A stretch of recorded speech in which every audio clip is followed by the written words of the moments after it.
And we're here. Day of Giving is back. Day of Giving 2023. A day not just to give back to Marymount, but also to tell the stories of all the great things happening. And there's a lot of good things happening here. So we start off the day, as always, with Dr. Irma Becerra, president of Marymount. First of all, just tell us a little bit about your strategic plan is heavily based on growing enrollment, and we really had a banner year in that area. Talk about, the year we had with enrollment and how important that is, towards achieving our goals as an institution. Thank you, Jimmy, and good morning to all our listeners. Go Saints. I'm so excited about today. I just heard that we have started the day with just banner gifts already. And don't worry if you haven't made your gift. I'm actually going to my office right now to make the gift right after this. Banner year in inquiries, in visits to campus, in applications, and in admissions, registrations. It's the third largest freshman class in the history of Marymount. And we're very excited because for Marymount to remain an affordable private university, it's important that we grow our enrollment. I have to tell you about our incoming class.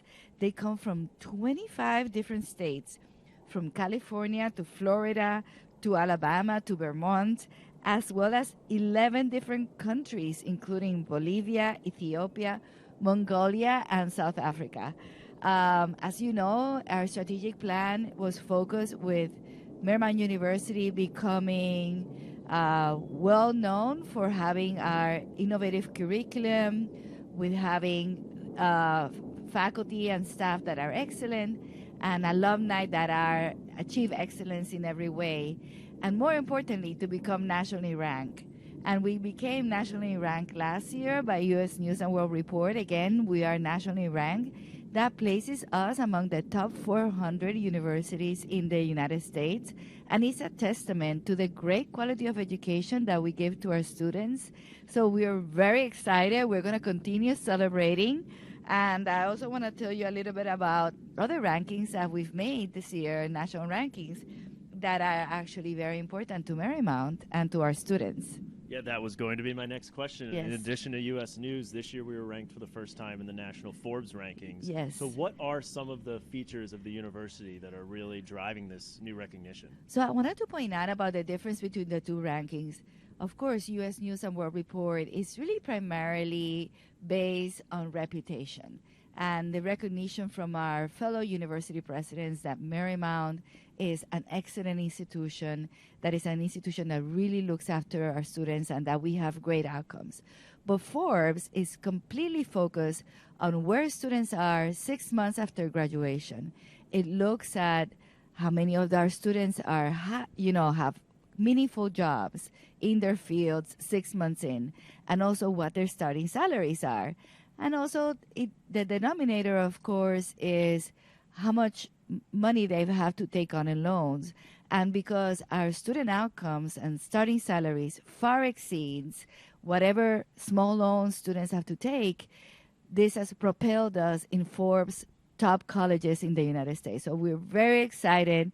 It's a recognition to our great work, faculty, staff, coaches.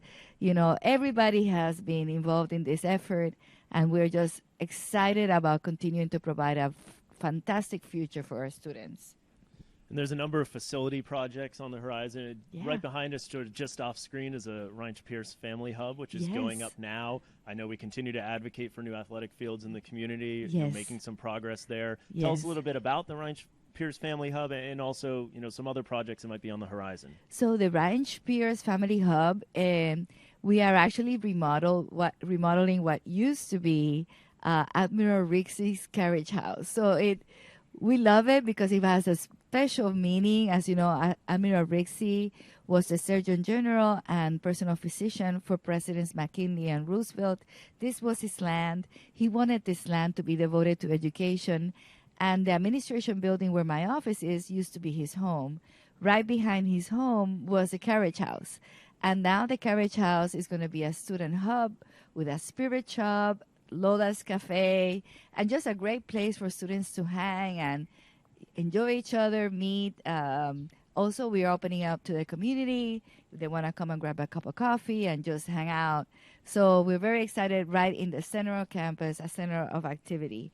Also, last week we opened our Early Learning Academy for 2.5 to 5 years old. It's a lab school where our education students, as well as our nursing and our program on speech language pathology that we will be launching in 2 years, students will be able to do their clinicals there. So I can't wait for everybody to enjoy our little ones. And it's a great way to create a pipeline of future saints, because they are saints the minute that they get here. And of course, I couldn't forget about the Saints 24 Just Walk Out store in Girard. This store, which is open 24 hours, is not staffed, and students just put their ID or their credit card, and they just pick up whatever they need, and they can just walk out with whatever. It could be a sundry or maybe a snack, a late snack. So we want to make sure that students' needs are met, and we are the first university in the nation to implement Amazon's Just Walk Out technology. So very exciting, and more things to come to Marymount. And athletic success can also mean a lot to an institution. Marymount set Atlantic East record with 10 championships last year. What has that meant towards the overall university? Well, that means, Jimmy, that the proof is in the pudding. We are the university of choice for Division III athletics in the entire DMV. And I'm so proud of our Saints. They work so hard in the classroom and in the course and in the court.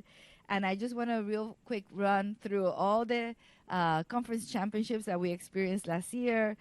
Men's and women's basketball, women's golf, men's soccer, women's swimming, men's and women's tennis, women's track and field, and women's volleyball, all winning the conference championships. Also, we received a special award from the Atlantic Keys, both in in men's and women's, for winning the most games, the Commissioner's Cup. This is our first time also in Marymount history. And I want to share with you that when I arrived at Marymount just 5 years ago, we had about 200 athletes. That number is nearing 500 students with our 22 teams, including the new additions last year, men's wrestling, who's having a banner year, as well as women's wrestling starting this year. And stay tuned, because there's more to come. Well, Dr. Becerra, thank you as always for helping us kick off Day of Giving. I'm sure we'll see you on social media throughout the day, and excited to meet as many people on campus as we can today. Yes, Jimmy. Go Saints. Please give to your university today.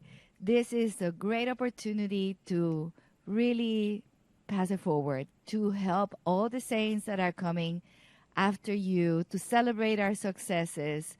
I'm just so proud of our students, so proud of our alumni who are accomplishing great things, and also want to thank all our faculty and staff in this organizing this great Giving Back Day to Marymount. So go Saints!